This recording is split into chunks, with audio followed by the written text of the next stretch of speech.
For centuries, Vienna has been the stage for emperors and revolutionaries, composers and dreamers.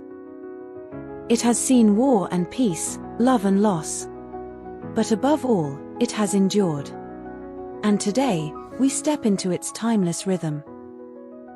So, welcome to Vienna, the imperial heart of Austria, where history and elegance collide in the most breathtaking way. This is a city that gave us Mozart, Beethoven, and Freud. A city that once ruled over half of Europe. And today, it's where old-world charm meets modern vibrance. In the next 90 minutes, we'll walk through grand palaces, hidden alleys, and centuries of stories. But we begin where all great legends do, and that is with royalty. Before we step into Vienna's royal past, let's talk about this incredible city itself.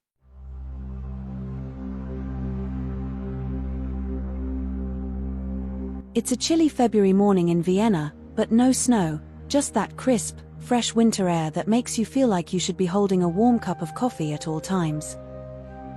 Maria-Theresien-Platz isn't on the usual tourist radar, but this is where you see the real Vienna. And it's got a neighborhood charm, small bakeries, and that classic Viennese rhythm. As we walk, let's talk about Vienna.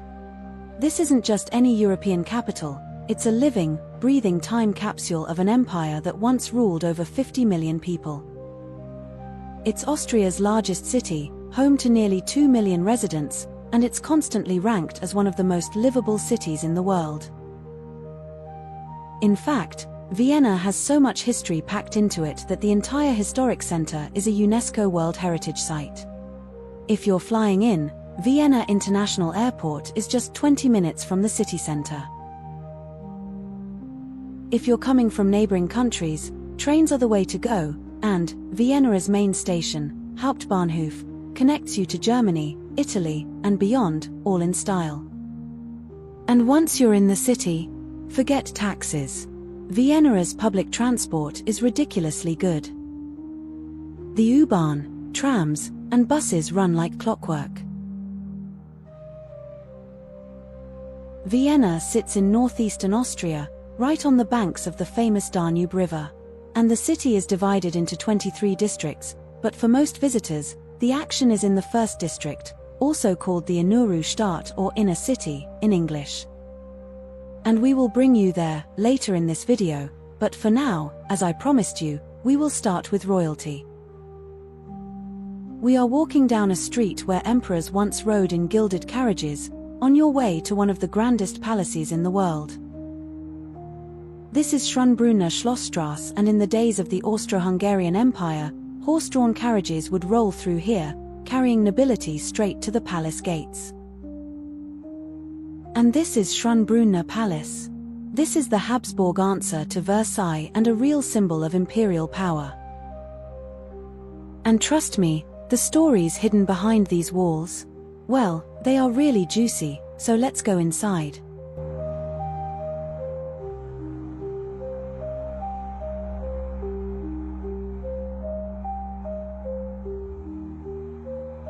The Schönbrunner Palace, golden in the crisp February light, with a massive Baroque facade that stretches before us, and with its rows of windows reflecting centuries of history.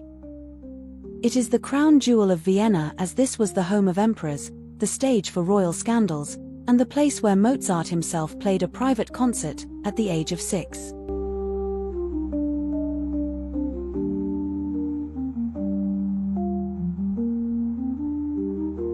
Let's set the scene. Imagine then. It's the 18th century. Vienna is the heart of the Habsburg Empire, one of the most powerful dynasties in European history.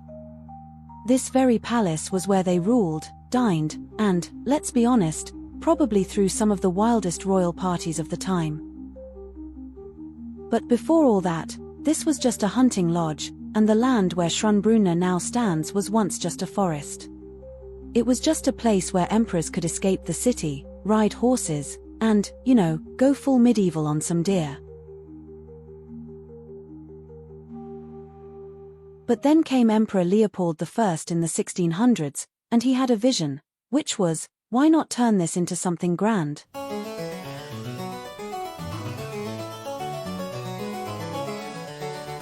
Enter Johann Bernhard Fischer von Erlach, one of the greatest Baroque architects of all time. And he designed Schönbrunner to be Vienna's own Versailles. A palace that screamed, "We're rich, we're powerful, and we have a lot of gold leaf to spare."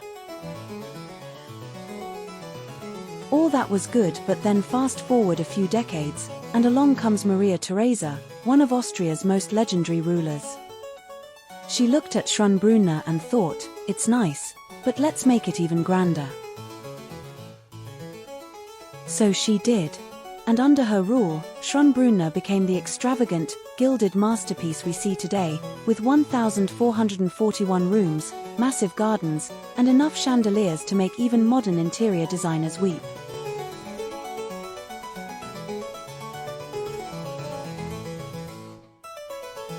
This is where a young Marie Antoinette was playing before she was sent off to France to become, well, history. Napoleon himself lived in this palace, not once but twice. This was the home of Franz Joseph, the longest reigning emperor of Austria, for 68 years. So, he was basically the ultimate Schönbrunner resident. We are walking along a path with bare trees casting long shadows on the ground. And this will lead us to one of the amazing chamber garden. Normally, when you think of a palace garden, you imagine lush greenery, blooming flowers, and a fairy tale setting straight out of a postcard.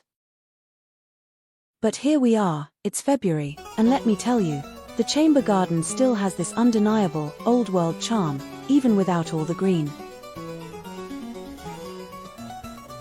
Now, don't get me wrong, because I'm sure this place is absolutely breathtaking in spring and summer, but in winter, well, it's got this moody, romantic vibe. The bare branches create these intricate patterns against the sky, the crisp air makes everything feel still, and if you listen closely, there's this serene silence that makes it feel like we've stepped into another era. The chamber garden, or Kammergarten, was once the private retreat of the imperial family. It was a secluded space where emperors and empresses could escape the formalities of court life. It dates back to the early 18th century, when it was created exclusively for the imperial family. Back then, regular folks like us wouldn't have been allowed in here.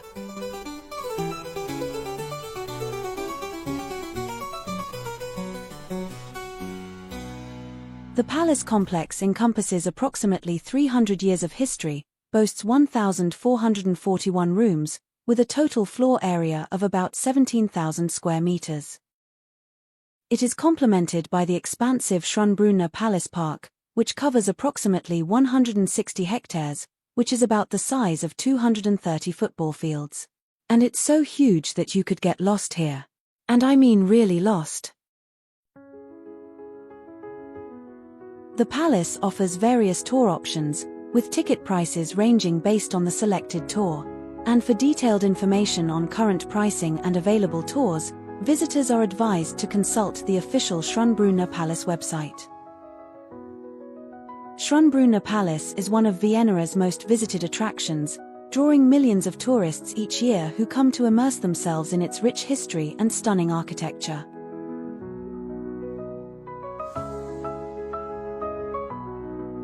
Designed in the formal French garden style, the palace park features a series of terraces, fountains, statues, and meticulously manicured flower beds. The Great Parterre, a vast formal garden area, leads the eye towards the Gloriette, creating a harmonious blend of architecture and landscape. We are walking towards the Gloriette Hill, and at its foot lies the Neptune Fountain. It is a masterpiece commissioned by Empress Maria-Theresien. This representation symbolizes monarchs' control over their realms. The Neptune Fountain is a grand Baroque masterpiece featuring the sea god Neptune at its center, standing in a shell-shaped chariot with his trident in hand. And to his left, a nymph watches over the scene, while on his right, the sea goddess Thetis kneels, pleading for Neptune's favor on her son Achilles' journey to Troy. Leaving the Neptune fountain behind, we begin our gentle uphill walk toward one of the most iconic spots in Schönbrunner Palace Park, and this is known as Café Gloriette. There are two paths to reach the café, with the main one winding through a vast, open lawn, flanked by neatly trimmed hedges and dotted with statues of Roman gods and goddesses. But we did not take that one. Instead, we took the second path you see here, which is narrower, with tall trees on both sides, and with a more intimate vibe.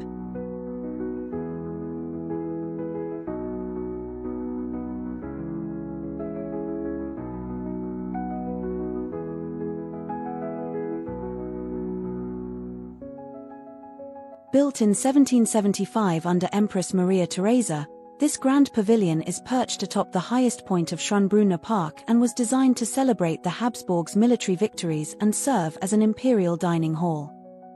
Its intricate columns, sweeping arches, and large windows make it a striking blend of classical and Baroque styles. At Café Gloriette, we step inside to escape the winter chill.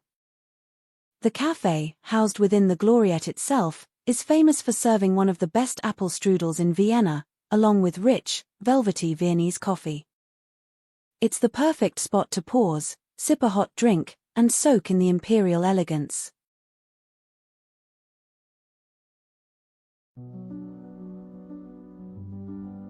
Standing atop Schönbrunner Hill, right in front of Café Gloriette, we're treated to one of the most breathtaking views in all of Vienna. And even in the crisp, chilly air of February, the sight is nothing short of spectacular.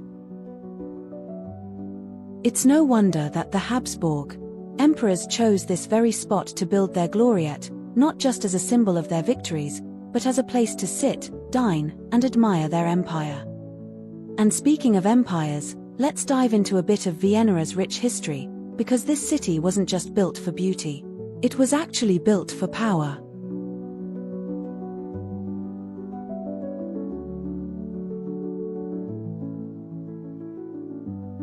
Vienna's story begins over 2,000 years ago, when the Romans established a military outpost here, called Vindobona. It was just a small fort to defend against Germanic tribes, but over time, it grew into a thriving medieval town. In the 12th century, Vienna became the seat of the Babenberg dynasty. And in the 13th century, the Habsburg arrived, and under their rule, Vienna became the cultural, political, and economic powerhouse of Central Europe. By the 18th century, under the reign of Maria-Theresia, the same empress behind Schönbrunner Palace, Vienna was at its peak, a city of luxury, art, and influence. We are now at Schönbrunner station, waiting for the U-Bahn to Karlsplatz.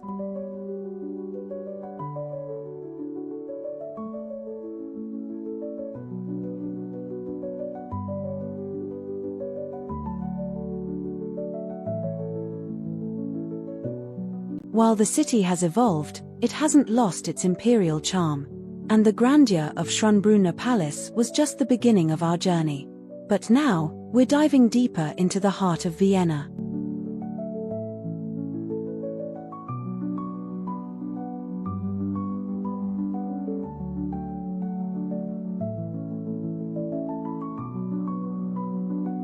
Karlsplatz is a blend of old and new, where Baroque masterpieces sit next to modern structures, and where students, musicians, and street artists bring the area to life.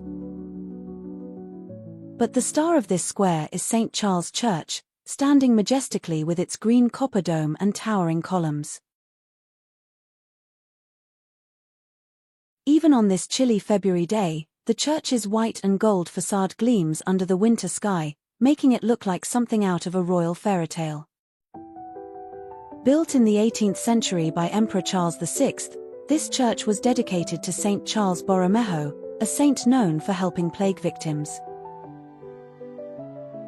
Vienna had suffered a terrible plague outbreak in 1713, and the emperor vowed to build a grand church if the city survived.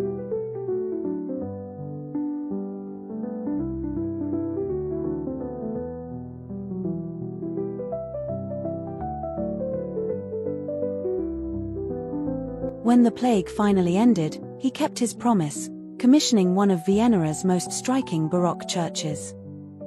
Inside, the grandeur is overwhelming, and the massive frescoes on the ceiling depict St. Charles ascending into heaven. Unfortunately, we did not manage to make videos to show to you. There's even an elevator that takes you up to the dome, giving you a breathtaking close-up view of the frescoes, frankly a rare experience in historic churches. Let us continue our walk through the streets of Vienna. Under the reign of Maria-Theresia, grand palaces like Schönbrunn, Belvedere, and Hofburg were built to showcase the Habsburgs' wealth and dominance. And even after the empire fell in 1918, Vienna never lost its charm. Today, it's a city that seamlessly blends the imperial past with a modern, artistic soul. So walk with me, and let us discover its charm together.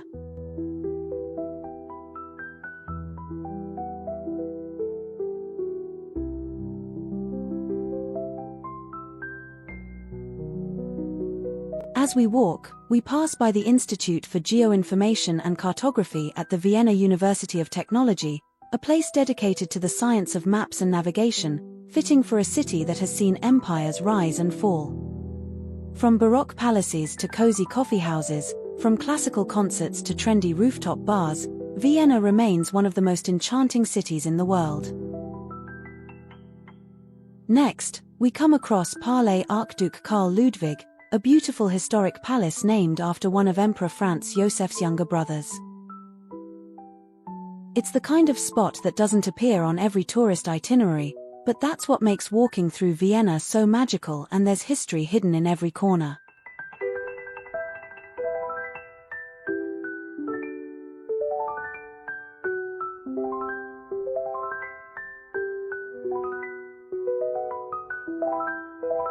This area is part of the 4th district, known as Wieden. Wieden is actually one of Vienna's oldest districts, dating back to the Middle Ages, and originally, it was a separate town outside the city walls. But as Vienna expanded, Wieden became part of the capital in 1850. Over the years, it developed into a district known for its artisans, intellectuals, freethinkers, and of Wolfgang Amadeus Mozart himself, who lived there.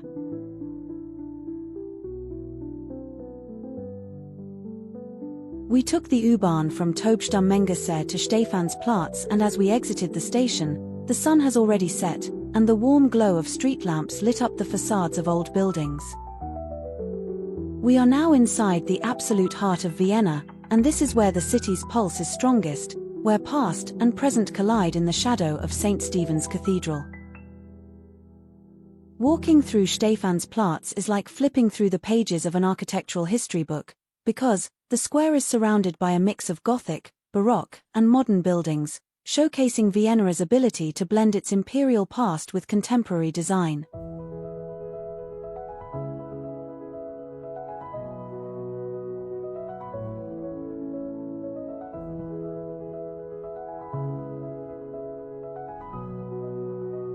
But the crown jewel of the square, with its Gothic spires, intricate stone carvings, and colorful tiled roof, is the St. Stephen's Cathedral.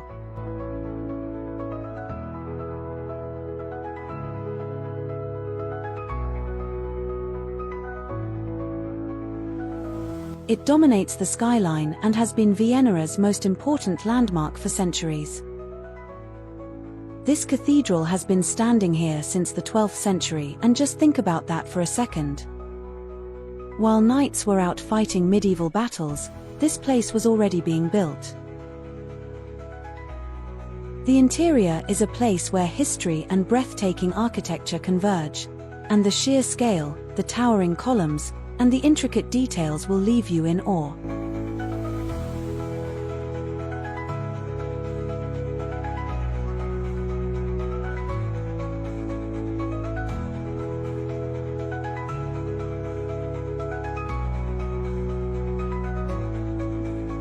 The interior is vast, measuring over 100 meters in length and 40 meters in width.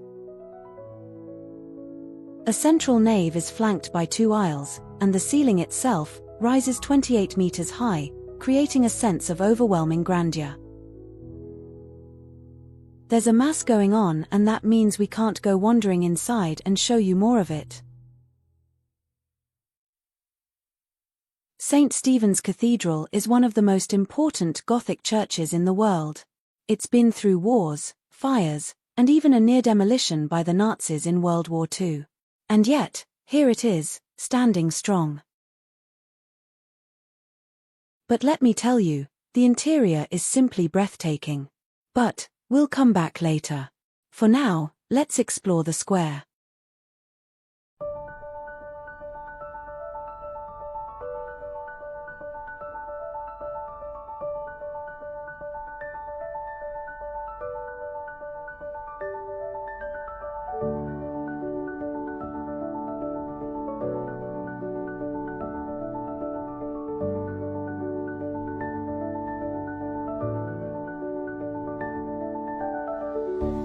Stephansplatz is a mix of the ancient and the modern, where you can grab a coffee from a traditional Viennese cafe, or splurge on luxury shopping at Louis Vuitton, Chanel, and Rolex.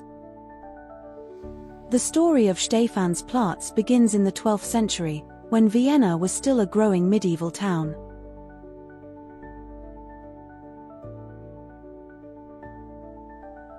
The area around the cathedral developed into a bustling marketplace, filled with merchants selling everything from textiles to exotic spices from the Silk Road. By the Middle Ages, this square was Vienna's commercial and religious heart, with the mighty St. Stephen's Cathedral standing as a beacon of the city's growing power. As Vienna expanded and became the capital of the Habsburg Empire, this square remained the city's central hub, evolving with each era.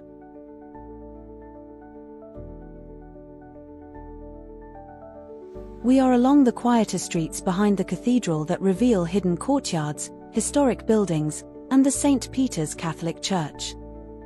It is tucked away in a small square just off Graben, one of Vienna's most famous shopping streets.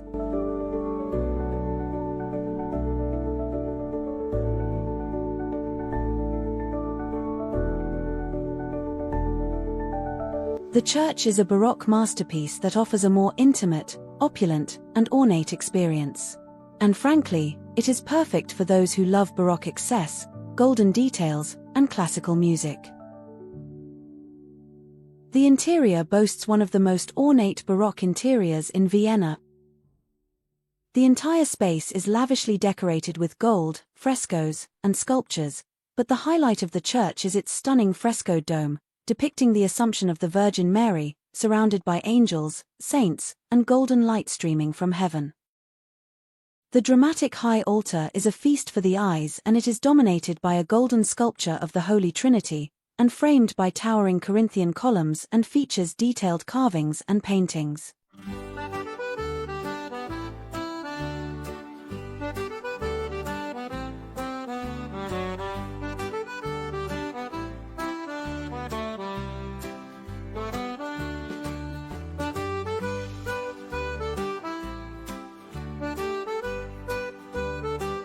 One of the best-kept secrets of Vienna is that St. Peter's Church isn't just a place of worship, but it's also one of the most atmospheric concert venues in the city. The acoustics inside the church are incredible, making it the perfect setting for classical music and choral performances. The concerts here often feature works by Mozart, Bach, and Vivaldi, played by talented musicians on period instruments.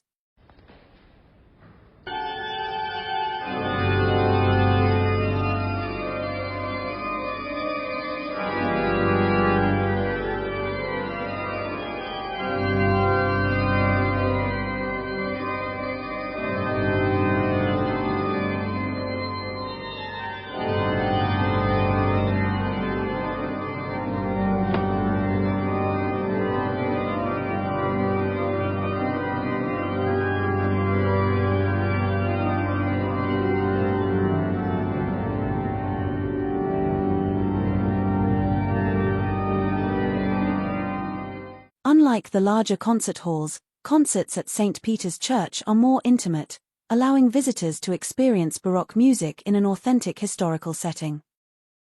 If you want to experience the church in all its glory, attending a live performance is highly recommended. Because the combination of the golden interior, candlelight, and classical music creates an unforgettable, almost otherworldly experience.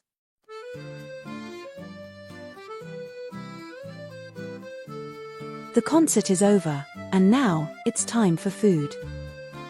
Located just next to the church is Vienna restaurant. And it's perfect, as this place serves authentic Austrian dishes with a little modern twist. You know what they say, the best way to experience a city is through its food.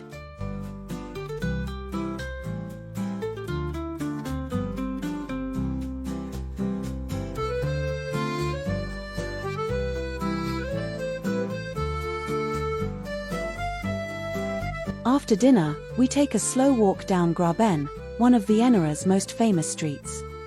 Along Graben we come across two striking landmarks, the Leopold Fountain and the Plague Column. Each tells a story of Vienna's history, struggles, and triumphs, making this stretch of the city not just a shopping paradise but also a place steeped in history.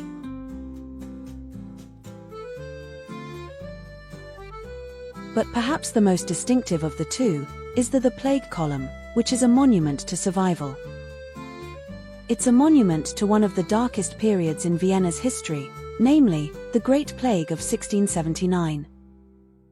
During this devastating plague, thousands of Viennese citizens lost their lives, and Emperor Leopold I fled the city. As the plague raged on, the emperor made a sacred vow: if the city survived, he would build a grand monument to express gratitude to God.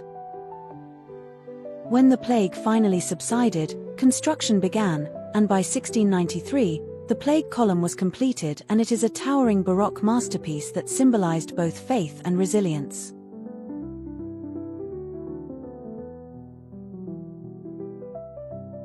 We will return to this square, to show you and to tell you more about it, but for now let us head back to our hotel for a night of well-deserved rest.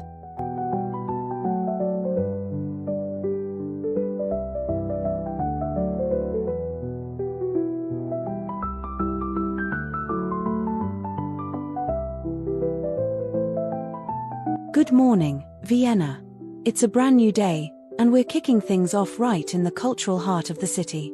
And we just hopped off at Volkstheater station. It is named after the historic Volkstheater, a grand 19th century theatre just across the street.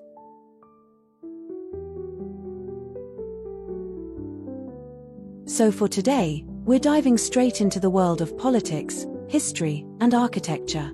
Because we're headed to one of the most stunning landmarks in all of Austria, and that is the Austrian Parliament building. As we make our way down Dr. Karl-Rainer Ring, the imposing white marble structure of the Austrian Parliament building comes into view.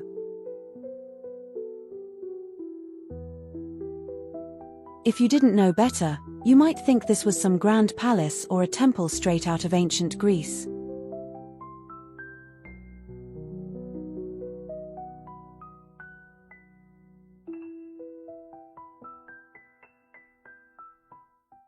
The design takes inspiration from Athenian democracy, a nod to Austria's commitment to governance and law.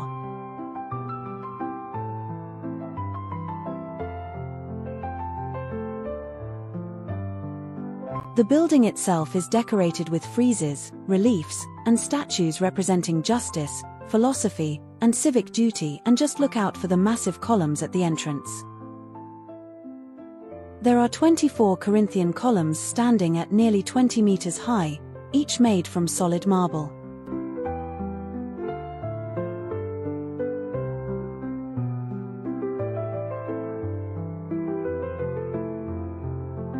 Located directly in front of the Parliament building, the Pallas Athene fountain is one of Vienna's most famous monuments. The statue of Pallas Athene stands over 5 meters tall, dressed in flowing robes, and below her, 4 reclining figures represent the 4 main rivers of the Austro-Hungarian Empire: the Danube, Elbe, Vltava, and Inn. The fountain was designed to symbolize the power of wisdom in guiding political decisions, a message that, well, let's just say, is always relevant.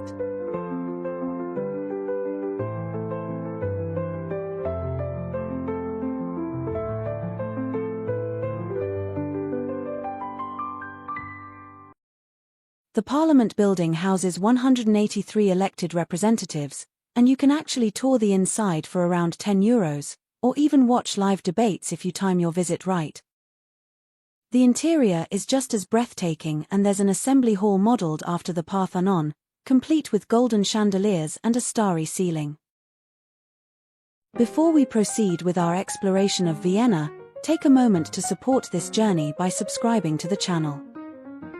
By doing so, you ensure that you don't miss out on meticulously curated travel narratives, rich with historical insights and cultural depth.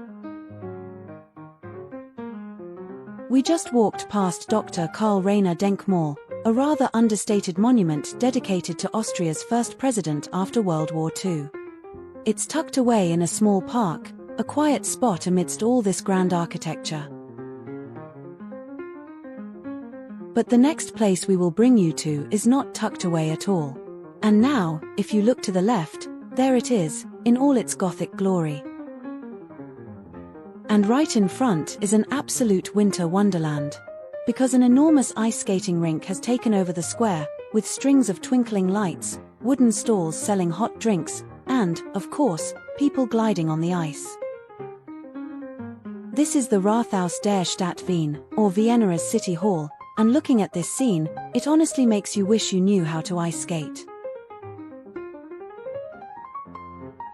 Vienna's Rathaus is one of the most breathtaking city halls in the world. And with its intricate neo-Gothic facade and towering central spire, it looks more like a fairy-tale castle than a government building.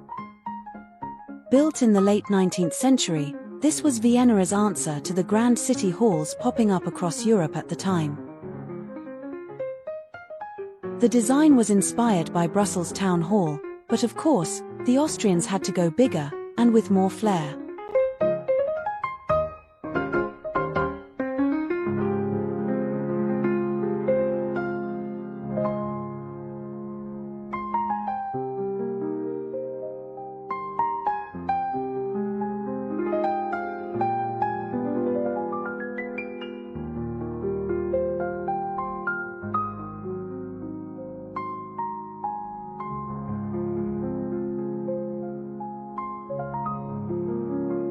Take a look at the pointed arches, at the intricate stone carvings, and the famous Rathausmann.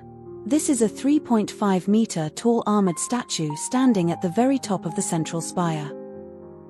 At 98 meters high, the Rathausmann has been watching over Vienna since 1882.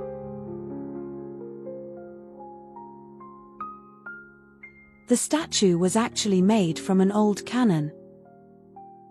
But the Rathaus isn't just an architectural masterpiece, and in fact, it's still a working city hall. Inside, you'll find grand halls, lavish chandeliers, and miles of corridors where Vienna's government handles the city's affairs. We leave Rathausplatz, passing by skaters, market stalls, and historic facades, and we continue our walk along Feberstraße, making our way toward one of the city's greatest intellectual landmarks, and this is the University of Vienna. Founded in 1365, the University of Vienna is one of the oldest and most distinguished universities in the world. And for nearly 7 centuries, this institution has shaped the minds of some of history's greatest thinkers. With over 90,000 students, it's the largest university in the German-speaking world. Now, just across the road, something magnificent awaits, and you can already spot it. The towering spires of Votivkirche, one of Vienna's most dramatic churches. And here it is, Votivkirche, Vienna's twin-towered beauty. And it's hard to believe, but this stunning Gothic masterpiece was actually built as a thank you gift or a votive offering, if you prefer, hence the name. We step closer, admiring the intricate main portal, flanked by biblical figures and angels carved in stone. The story begins in 1853, when Emperor Franz Joseph I was nearly assassinated by a Hungarian nationalist. His younger brother, Archduke Ferdinand Maximilian, initiated the construction of this church as a symbol of gratitude for the emperor's survival. But let's not just stand in awe from the outside. Let's step inside.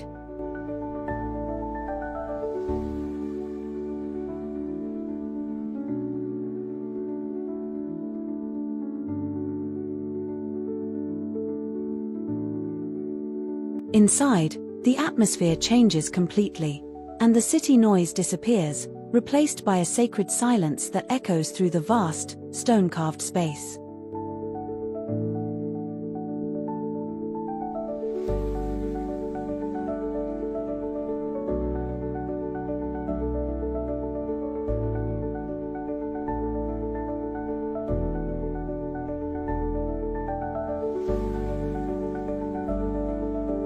But Votivkirche is also a place of music.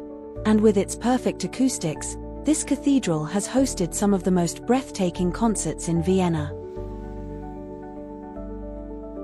Imagine sitting here, surrounded by this grand architecture, while the echoes of Mozart's Requiem or Schubert's Ave Maria fill the air. It's an experience you won't forget.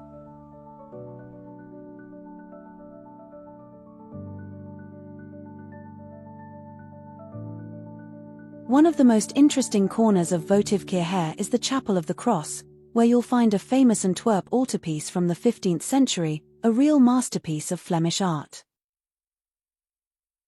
The stained glass windows bear vibrant panels, where the rich blues, deep reds, and golden yellows paint biblical scenes across the walls. And sunlight filtering through creates a kaleidoscope of colors, casting dancing hues on the stone floor. We walked through the interior, focusing on the tall, slender columns, the magnificent ribbed vaulting, and the ethereal glow from the stained glass windows. The windows are some of the most spectacular in Austria, crafted with meticulous attention to detail, telling stories of saints, emperors, and miracles.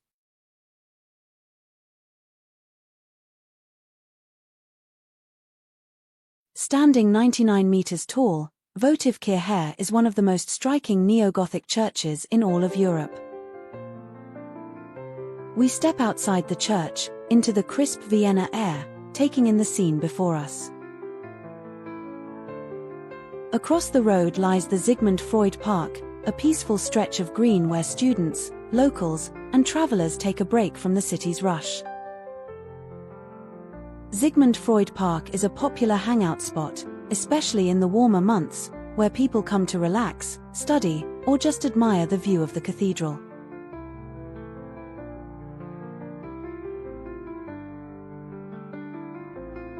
But now, it's time to continue our journey. And we're heading back toward Rathausplatz, where we'll take a quick detour to visit one of Austria's greatest cultural treasures. Oh, by the way, I told you about the Rathaus, but I might have forgotten to tell you about Rathausplatz. It's one of the most important gathering places in all of Vienna.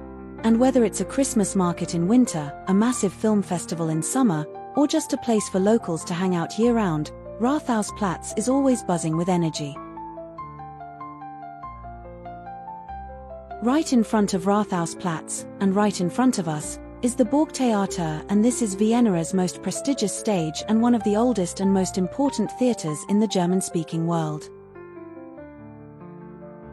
This place has been a hub of culture, drama, and grandeur since 1741 when it was founded under Empress Maria-Theresia.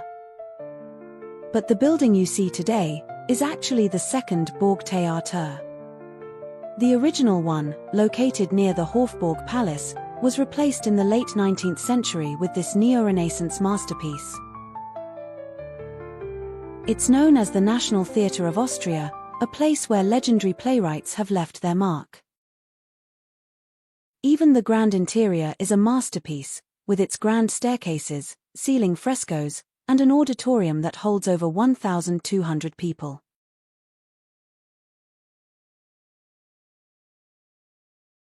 Stepping back outside, we take in the breathtaking view of the theatre under the Viennese sky, before turning toward our next stop. Here's an interesting fact. While most theatres keep their audience in the dark, literally, the Burgtheater does the opposite.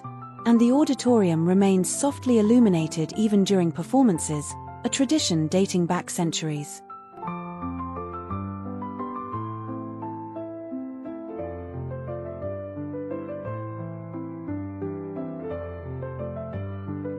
Alright, it's time to continue our journey.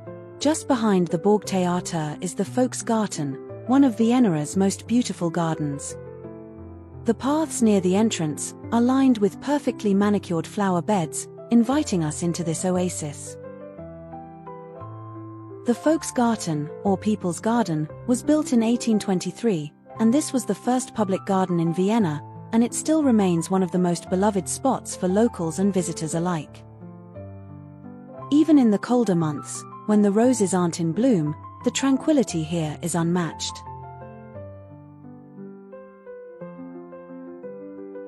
But in the warmer months, the Volksgarten transforms into something truly magical, because more than 3,000 rose bushes burst into a riot of colors, making this place a dream for photographers and romantics alike. Right in the middle of the Volksgarten is something unexpected, and this is a Greek-style temple. This is the Theseus Temple, a stunning neoclassical structure that looks like it was plucked straight from Athens.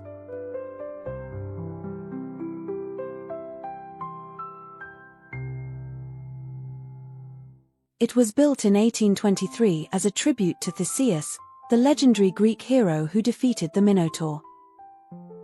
The Volksgarten has a fascinating history too, and this very spot was once part of the old city fortifications that were destroyed by Napoleon's army in the early 1800s. Near the exit of the park, there's another beautiful sight, and this is the Triton and Nymph Fountain. And it's another neoclassical masterpiece, with water gushing from the figures of the mighty Triton and a graceful nymph. As we leave the tranquility of the Volksgarten, we step through another amazing square. This is Heldenplatz, a place filled with history, grandeur, and deep significance for Austria.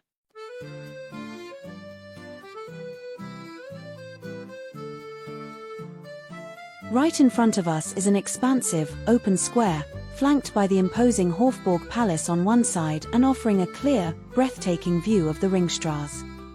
One of the most striking features here is the bronze equestrian statue of Archduke Charles, standing proudly on his rearing horse. We will come back to the square and the castle in a while, but for now, our path leads us toward another iconic landmark. Right ahead, we see one of the most breathtaking museum buildings in all of Europe. And at first glance, you might think this is just another palace, but no.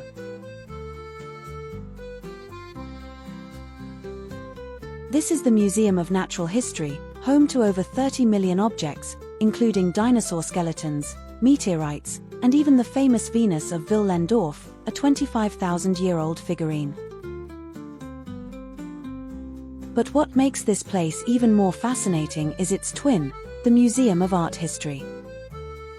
These two buildings are nearly identical, mirroring each other perfectly with their grand architecture. And don't worry, because I will bring you there shortly, and I'll tell you more.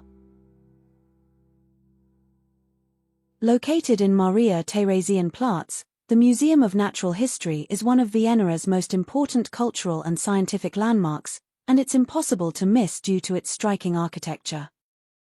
The museum itself dates back to the late 19th century, and it was built to house Austria's growing scientific collections, which were previously scattered across various institutions.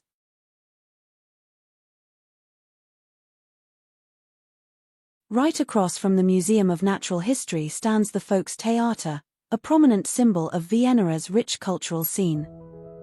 This beautiful neo-Renaissance building stands proudly at the edge of the Maria-Theresien-Platz, and if you're a lover of the arts, this theatre will certainly capture your attention.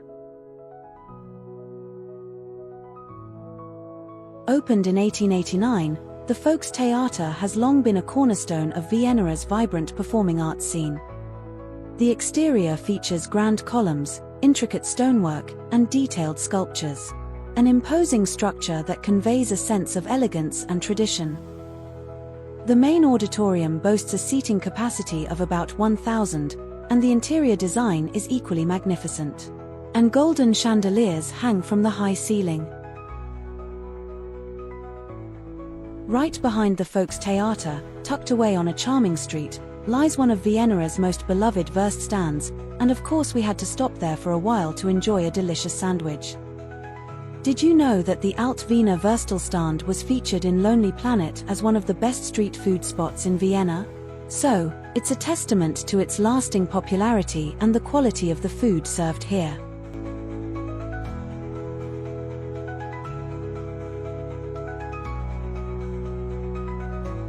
Now that we've had our fill of street food and enjoyed the vibe of the Volkstheater, it's time to step into one of Vienna's most vibrant and creative hubs, and it is known as the MuseumsQuartier. It is one of the largest cultural complexes in the world, and it is situated just a short walk from the Volksgarten.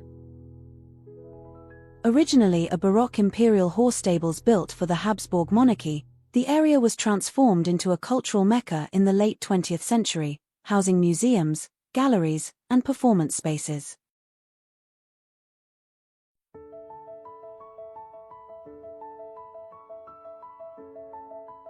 It's now a hotspot for art enthusiasts, creative souls, and anyone looking to immerse themselves in Vienna's rich cultural tapestry. At the heart of the MuseumsQuartier, you'll find several key cultural institutions. And among the most notable is the MUMOC, or the Museum of Modern Art, and it is a contemporary art space that houses exhibitions ranging from abstract art to conceptual installations. Its sleek, minimalist design is a symbol of Vienna's ability to merge the old with the new seamlessly. Another highlight here is the Leopold Museum, home to one of the most impressive collections of Austrian modern art. What makes the MuseumsQuartier truly unique is the blend of indoor and outdoor spaces. And beyond the museums, the courtyards are filled with open-air cafes, art installations, and sometimes, even live performances.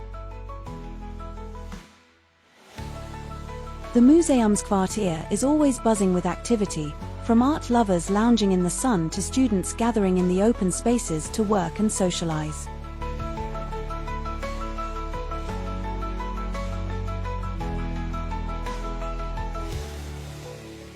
Before we continue, let's stop for a second at Museumsplatz, a remarkable part of the MuseumsQuartier.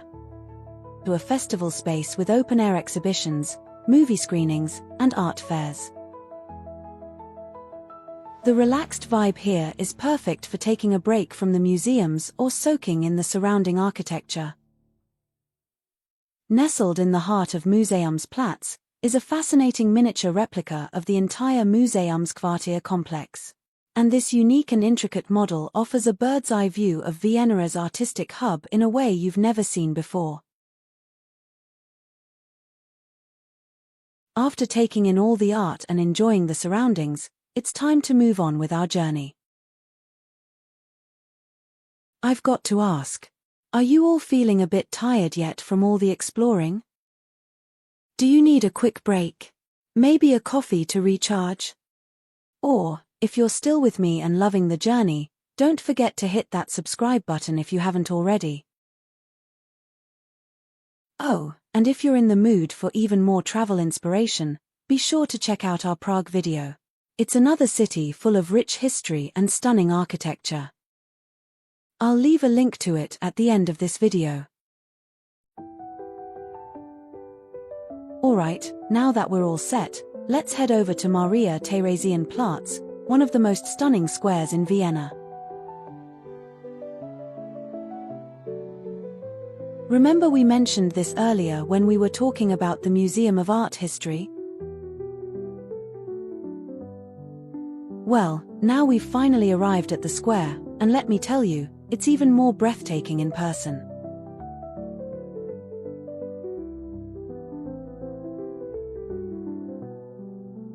As we walk into this grand space, you can't help but notice the huge equestrian statue of Empress Maria-Theresia right in the center.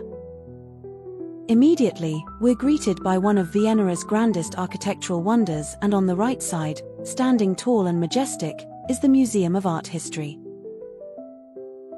You won't miss it. Look for the Triton and Mermaid Fountain, depicting Triton, the Greek god of the sea, and a mermaid at play.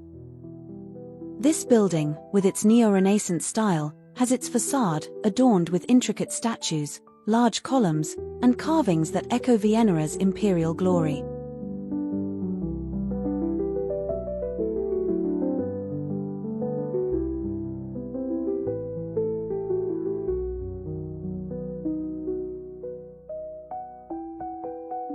As we stand in front of it, the golden hues of the stone shimmer in the sunlight, and you can almost hear the whispers of artists and thinkers from centuries past. Inside, the museum holds one of the world's finest art collections, from ancient Egypt to the Renaissance, but even if you're not going inside, just appreciating the grandeur of the exterior is well worth the stop. The museum is home to several world-class collections, and the picture gallery features works by the old masters like Rembrandt, Vermeer, Caravaggio, Rubens, and Titian. The museum has one of the largest collections of ancient Egyptian artifacts in Europe, including mummies, statues, and even a 3,000-year-old coffin.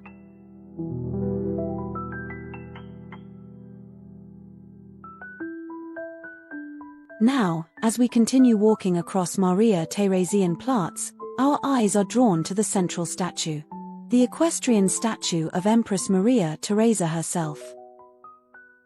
This statue is absolutely commanding. You can't miss it.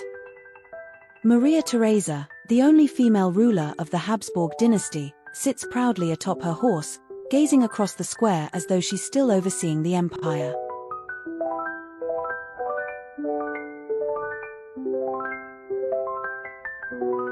Finally, if you walk past the statue, you will come across the Museum of Natural History. This museum might be the twin sister to the Museum of Art History, both architecturally speaking and in terms of grandeur. The building's classical design is adorned with large columns, statues, and those incredible facade decorations that make it seem like a palace rather than a museum. Inside, the museum houses an astonishing collection of natural history artifacts, from dinosaur fossils to meteorites to rare minerals. But again, even if you're not planning to go inside, the sheer majesty of the building is a sight to behold.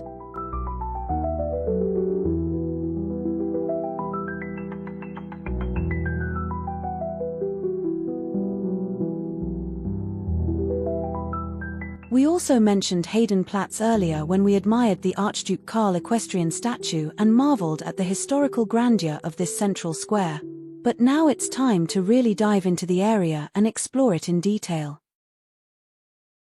This time, we are entering the square via the outer castle gate, which is actually a grand and historic way to approach Heldenplatz.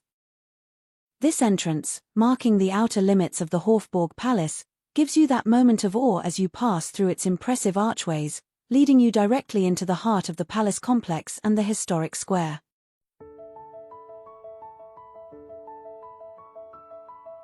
As we step into Heldenplatz, we can really appreciate the connection between the outer gates of the Hofburg, the Grand Square, and the square's direct line of sight to the monumental Hofburg Palace itself.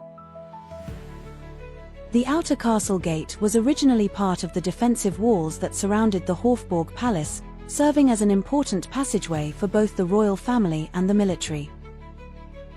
This entrance to Heldenplatz offers one of the best views of the Hofburg Palace, the Archduke Karl equestrian statue, and the vast expanse of the square itself. In front of us is the Hofburg Palace, and it is one of the most iconic and impressive landmarks in Vienna, not just because of its sheer size, but because of its incredible historical significance. As the former imperial palace of the Habsburg dynasty, This grand complex of buildings is the epicenter of Austria's imperial past and home to centuries of royal history. Originally built in the 13th century, the Hofburg started as a modest medieval castle and evolved into one of the largest palace complexes in Europe, with additions and renovations made throughout the centuries. The entire Hofburg complex covers approximately 240,000 square meters. The palace contains around 2,600 rooms, including the imperial apartments, museums, courtyards, and administrative areas.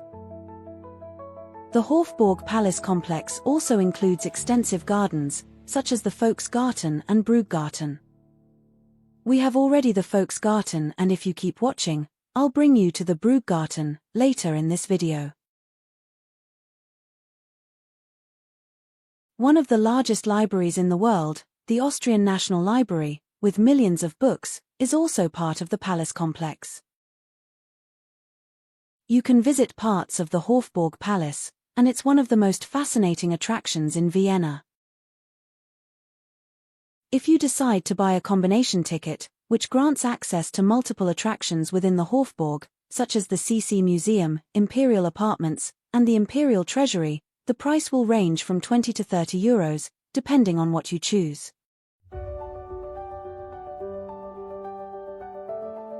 Book tickets in advance in order to save time, especially during peak tourist seasons, and it's also a good idea to buy tickets online. If you want to really dive deep into the history of the Hofburg, consider joining a guided tour, as it will provide in-depth knowledge of the imperial family, Habsburg history, and other key historical elements. Flags of various countries fly to symbolize Austria's relationships with them and to mark the presence of foreign dignitaries and visiting heads of state. The flags outside the Hofburg Palace are part of Austria's current international presence as a neutral country, and they often represent global cooperation, unity, and peaceful diplomacy.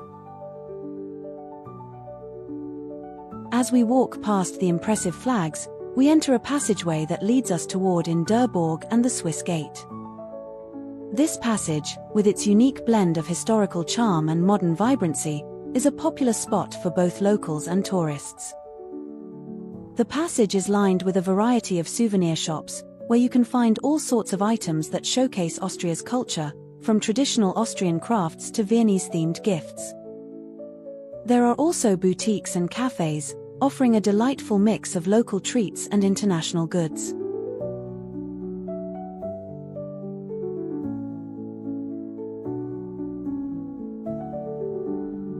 As we continue along this passage, we'll eventually reach the Swiss Gate, the main entrance to the Swiss court of the Hofburg Palace, marked by its distinct architectural style. This gateway is a fascinating blend of historical significance and elegance, providing a direct path into the Schweißerhof, an inner courtyard of the palace. The Schweißerhof is characterized by its classical arcades and elegant facades, which reflect the imperial style that defines much of the Hofburg Palace. The courtyard also provides access to several key areas of the palace, including the Swiss wing of the palace, which houses the Sisi Museum and the imperial apartments. The Kapellenhof or chapel courtyard, and the Swiss court are both interconnected courtyards within the Hofburg Palace complex. The Schweizerhof was historically associated with the Swiss Guard, who protected the Habsburg family and the palace. And the Kapellenhof, on the other hand, is closely linked to the imperial chapel and the religious life of the court.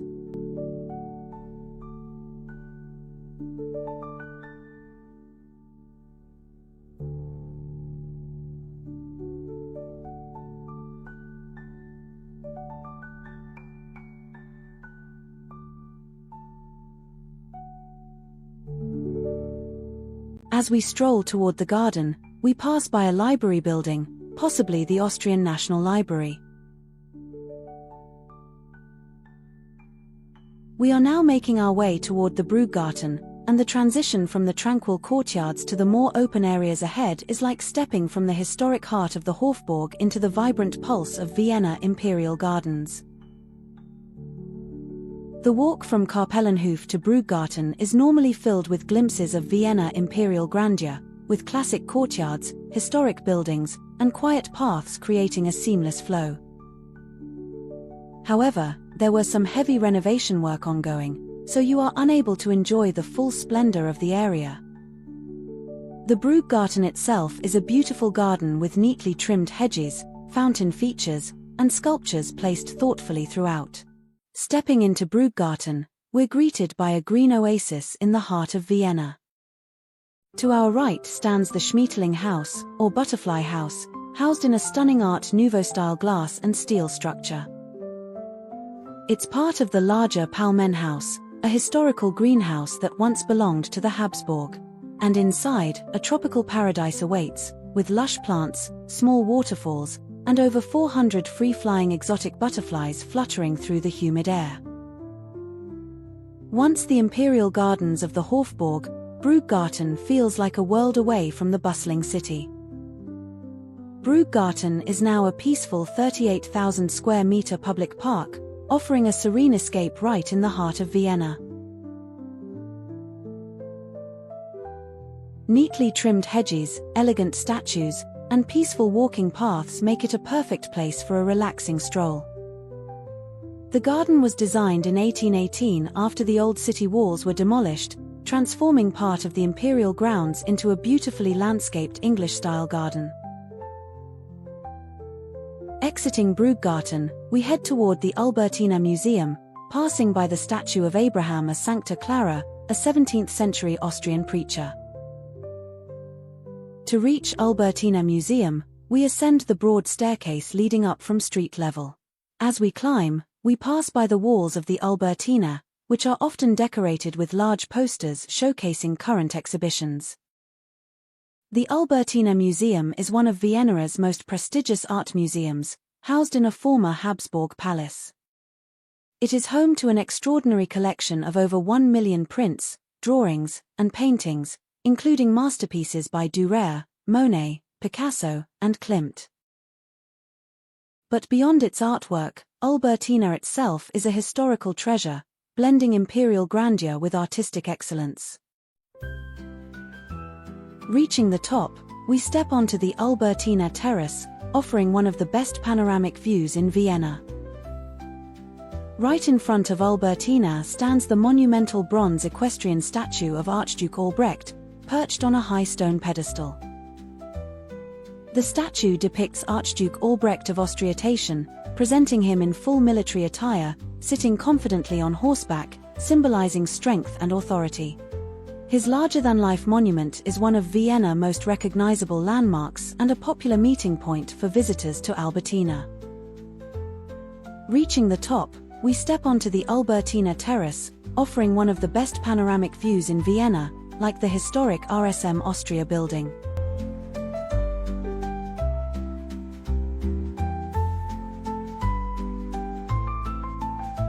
The building that houses Albertina was originally constructed in the 17th century as part of Vienna fortifications. For over a century, Albertina served as a royal residence for various members of the Habsburg family. However, after World War I and the fall of the Austro-Hungarian Empire, the palace was repurposed. Albertina is a stunning example of classical and neoclassical architecture, with elegant facades and lavish interiors. Today, Albertina is one of Vienna's most visited museums, attracting over 1 million visitors annually. Descending from the Albertina Terrace, we make our way down to Augustinerstraße, a historically rich and culturally significant street in Vienna. This charming street, lined with elegant historic buildings, leads us to one of the city's most unique institutions, namely, the Austrian Film Museum.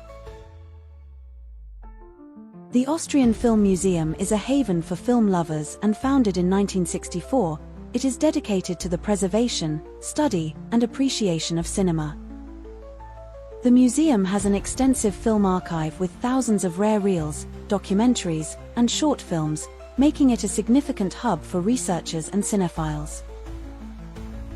This is Augustinerstraße, and it offers a glimpse into old Vienna, much like those well-preserved horse carriages, which, by the way, you can still ride on, for a small fee.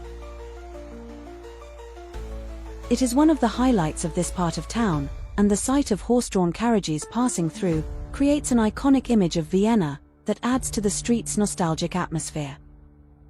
These traditional carriages, once used as the primary means of transport for the aristocracy, now offer tourists a romantic way to explore the city.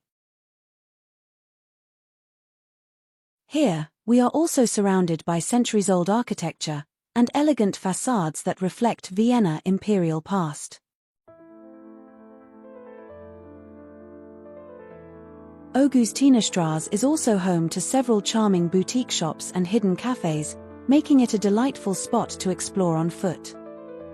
Before we reach our next destination, let's take a moment to soak in the beauty of our surroundings, where history, film, and timeless elegance all blend seamlessly in the heart of Vienna.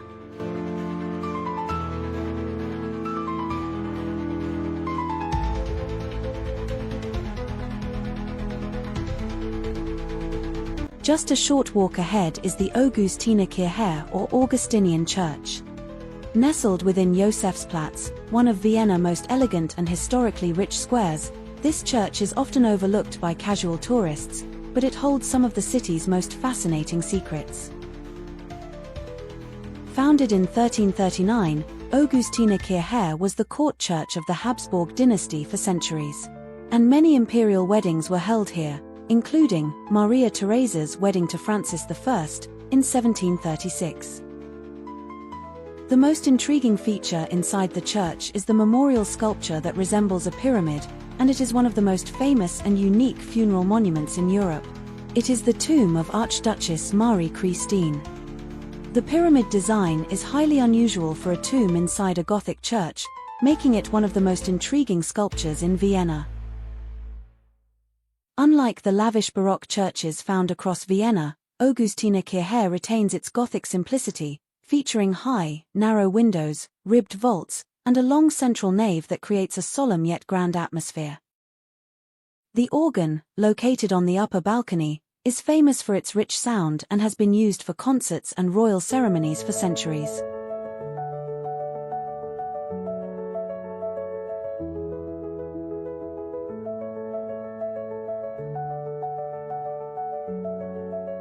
After taking in the stunning architecture and fascinating history of Augustinerkirche, we step back outside into Josefsplatz, where we are greeted by another magnificent sight. This is the equestrian statue of Emperor Joseph II. This square, surrounded by imperial buildings and historical landmarks, is one of the most photogenic spots in Vienna. Just behind the statue of Emperor Joseph II is the Austrian National Library and the Grand Hofburg complex, where even more history awaits. Josefsplatz is completely surrounded by ornate, imperial buildings, making it one of Vienna's most architecturally harmonious squares. The white facades, tall windows, and intricate details create an aesthetic continuity, giving the square an elegant and regal charm. Since Josefsplatz is part of the Hofburg complex, it has long been a place where scholars, nobles, and the imperial family crossed paths. We leave the elegant Josefsplatz and make our way towards Michaelerplatz, another historically rich and architecturally stunning square. To get there, we take Reichulgasse, a short street, and the name translates to Riding School Alley, a reference to the Spanish riding school nearby.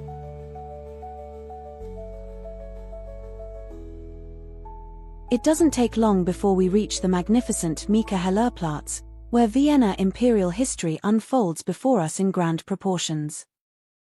This spot is a true gateway to the past, surrounded by iconic landmarks that tell the story of the city's imperial grandeur.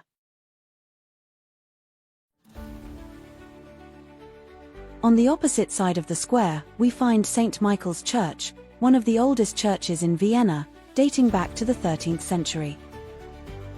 Adding to the charm of Michaelerplatz, horse-drawn carriages are always lined up here, ready to take visitors on a nostalgic ride through Vienna's old streets. Dominating the square is the imposing entrance to the Hofburg Palace, the St. Michael's Wing, which was built in the late 19th century.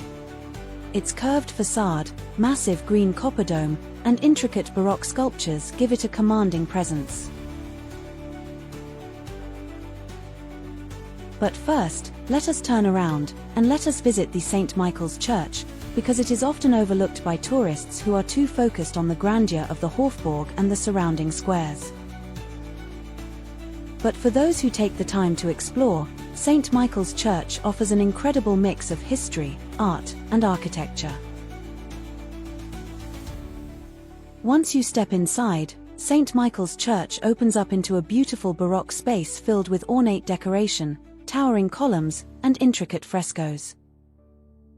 The main altar is a Baroque masterpiece, with golden accents, angels, and scenes of saints all blending harmoniously. And the altar is framed by beautiful columns, and its focal point is a magnificent painting of the Virgin Mary, offering an atmosphere of reverence and spirituality. Along the sides of the church are several side altars, each dedicated to various saints and moments in Catholic history.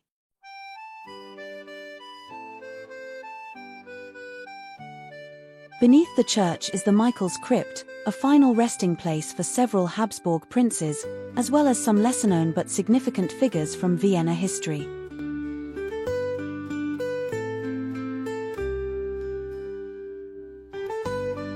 The church's interior is made more grand by its tall marble pillars, many of which are intricately decorated with golden capitals.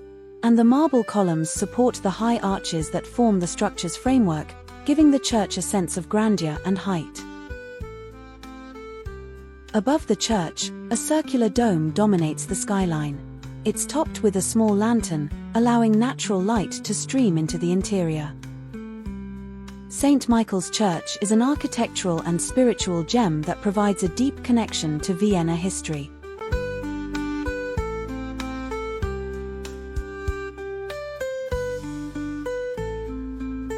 Nestled next to St. Michael's Church, you'll find a charming little alleyway that opens up into a small but delightful passageway leading to shops and boutiques. The alley gives off a sense of old-world Viennese charm with its narrow cobblestone path and historic architecture, creating a peaceful atmosphere, away from the busier parts of the city.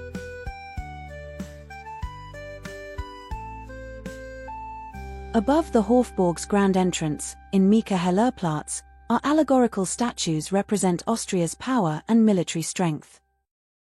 Through the archway, we can get a glimpse of the der Burg courtyard, leading deeper into the Hofburg complex. Right at the center of Michaelerplatz, we see something unexpected, and these are ancient Roman ruins. And as I mentioned earlier, horse-drawn carriages are always lined up in the square, and many visitors choose to take a ride from here, as it offers a perfect starting point for an Imperial Vienna tour. Located within the Hofburg Palace, the Sisi Museum is one of Vienna's most visited attractions, offering a fascinating look into the life, personality, and legacy of Empress Elizabeth or Sisi, one of the most mysterious and beloved figures of the Habsburg dynasty. Born in 1837, Elizabeth married Emperor Franz Joseph I at the age of 16 and became the Empress of Austria and later Queen of Hungary. The Sisi Museum displays over 300 personal items belonging to the Empress. Der Burg courtyard serves as a link between the main sections of the Hofburg, including the Sisi Museum, Imperial Apartments, and the Austrian National Library. A statue of Emperor Francis I is located in the courtyard, as a tribute to the emperor who played a pivotal role in the reorganization of the Habsburg dominions during his reign in the early 19th century.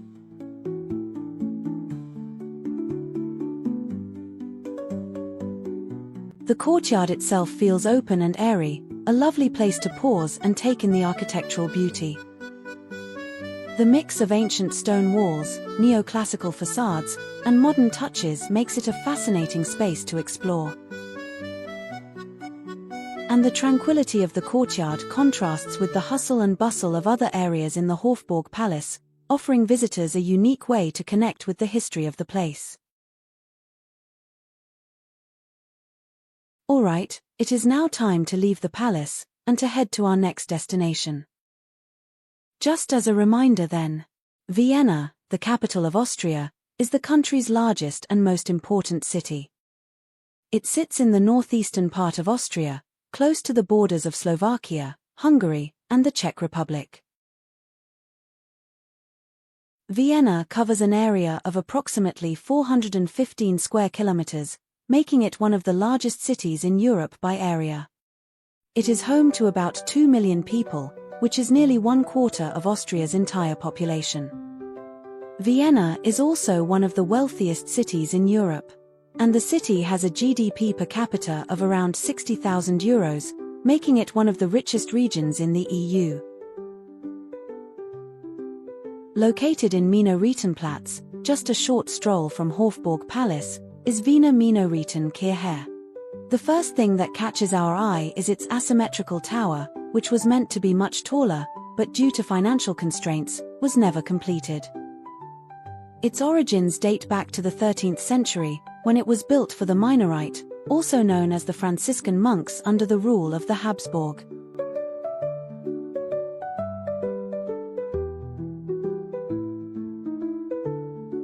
Maria-Theresien-Platz is a charming square, paved with cobblestones and lined with stately palaces that now house Austrian government institutions, including the Federal Ministry for European and International Affairs.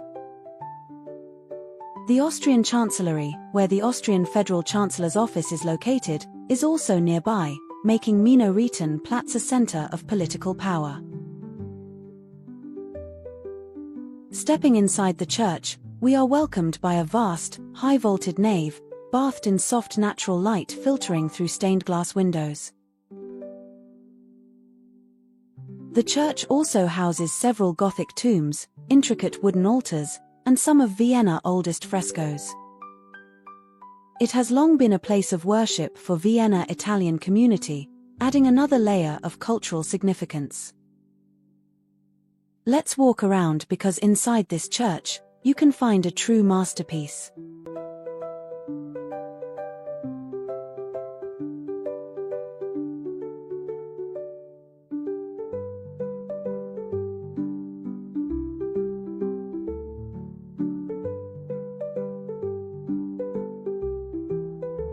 The true masterpiece is an enormous mosaic replica of Leonardo da Vinci's The Last Supper, created in the 19th century by Italian artist Giuseppe Raffaelli. This incredible work of art is made entirely of colored stones and is so detailed that from a distance, it almost looks like a painting.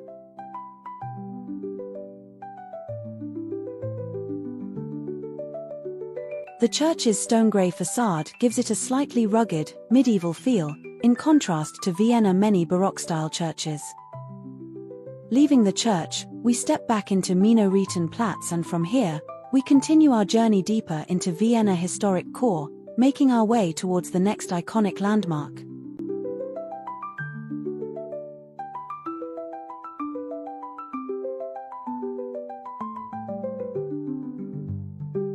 We pass the Leopold-Fiegel-Denkmal, a tribute to Austria's first post-war chancellor, standing as a silent guardian of Vienna's political heart.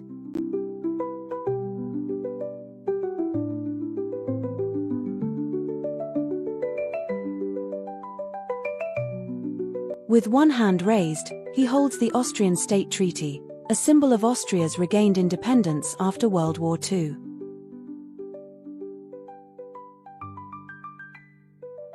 From here, we walk past the Federal Ministry of the Republic of Austria, housed in a grand historic building. This is the heart of Austrian politics, where major decisions that shape the country are made. The air feels weighty with significance, yet the surroundings maintain Vienna's timeless elegance.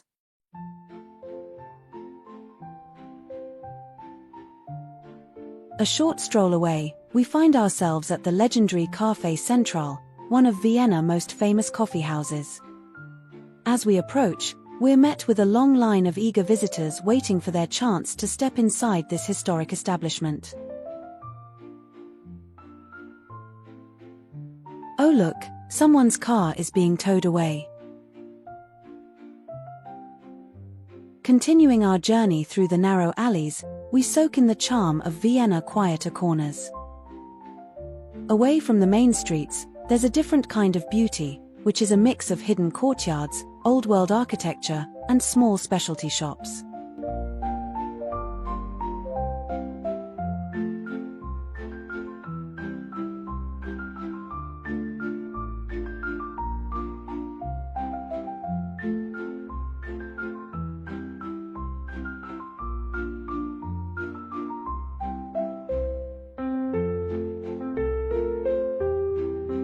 A few more steps bring us to Manufaktum, along Irisgrasu. And just next to it is the vast Armhof, a square that has witnessed centuries of imperial processions, military parades, and vibrant marketplace activity. At the center of the square stands the Mary's Column, a towering monument erected in 1667. And it was commissioned by Emperor Leopold I, as a sign of gratitude to the Virgin Mary, believed to have protected Vienna from Swedish forces during the 30 Years' War. A sense of grandeur fills the air, and today, Armhof is a peaceful yet stately space, where Vienna's rich past and refined elegance blend seamlessly.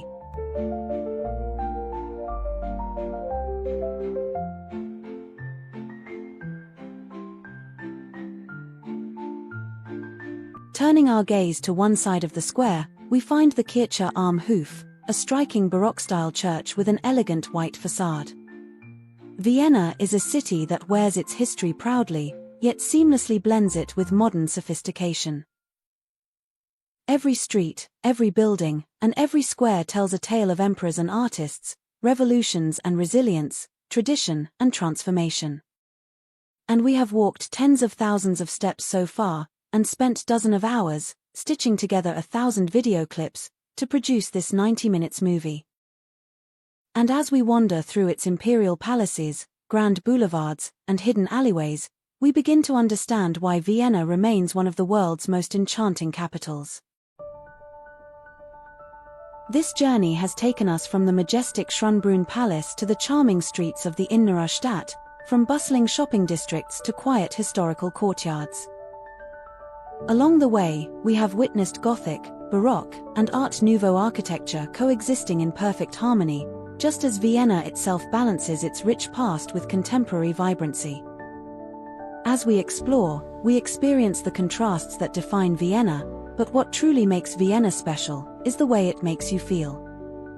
It's a city where history isn't just something to observe because it's something you can walk through, touch, and experience. But don't go away just yet, because we are not done. We just walked through Bognergasse, where high-end boutiques line the streets, and we are now back at Graben. Graben is one of Vienna's most elegant and historic streets, right in the heart of the District 1. We were here yesterday night, and I promised you that we will return during the day. Once part of the Roman fortifications of Vindobona, it evolved into a bustling marketplace during the Middle Ages and later transformed into an exclusive shopping boulevard lined with luxury boutiques, grand buildings, and historic landmarks. We are walking past St. Peter's Catholic Church, and this is where we brought you yesterday, for a night of classical music. By day, the street feels lively yet elegant, a perfect contrast to the illuminated magic we saw last night. This broad, pedestrian-only avenue has been a center of activity since medieval times, evolving from an old moat into a vibrant shopping and social hub. One of the standout buildings here is Grabenhof, an ornate structure that dominates part of the boulevard.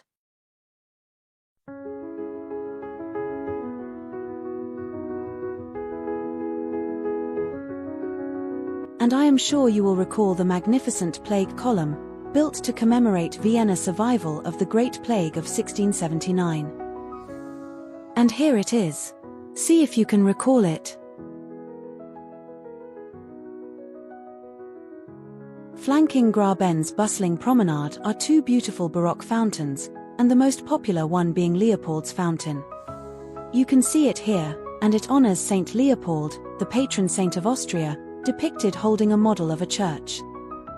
The other one is Josef Fountain, and we walked past it earlier. This is Café Central, located in Vienna 1st District. And it is famous for its traditional Viennese coffee specialties and their signature Buchteln. The cafe's interior exudes authenticity, and it has maintained its bohemian ambience. We also walked here yesterday, and this is Stephansplatz, dominated by the towering St. Stephen's Cathedral. Do you still recall it? The square is always bustling with locals, tourists, street performers, and horse-drawn carriages, making it one of the most dynamic spots in the city. St. Stephen's Cathedral is Vienna's most famous landmark, and it has stood for nearly 900 years. The cathedral's striking patterned roof, covered with 230,000 colorful glazed tiles, is one of its most recognizable features. The South Tower stands at 136 meters, offering a breathtaking panoramic view of Vienna for those willing to climb its 343 steps. From here, we pass by House, a fascinating Art Nouveau building, on our way to see the Ankeruhr, an ancient clock that offers a mesmerizing spectacle as its figures move at the strike of every hour. And you will see it in a while, but before we wrap things up, I want to hear from you. Which part of Vienna surprised you the most? Drop a comment below and let me know. And if you enjoyed this video, hit that like button, make sure you're subscribed, and don't forget to turn on the notification bell so you never miss an adventure. And hey, if you loved Vienna, wait till you see Prague. Click the link at the end of this video to watch our journey through the fairytale city of 100 spires, and trust me, you don't want to miss it. And here it is, the Ankeruhr clock, one of Vienna's most fascinating timepieces, located in the Hoher Markt area. The real spectacle happens at 12 o'clock noon, when all 12 figures, including Emperor Marcus Aurelius, Charlemagne, and Empress Maria-Theresien, parade across the clock in a grand display. Hope you have enjoyed this video and see you in the next one.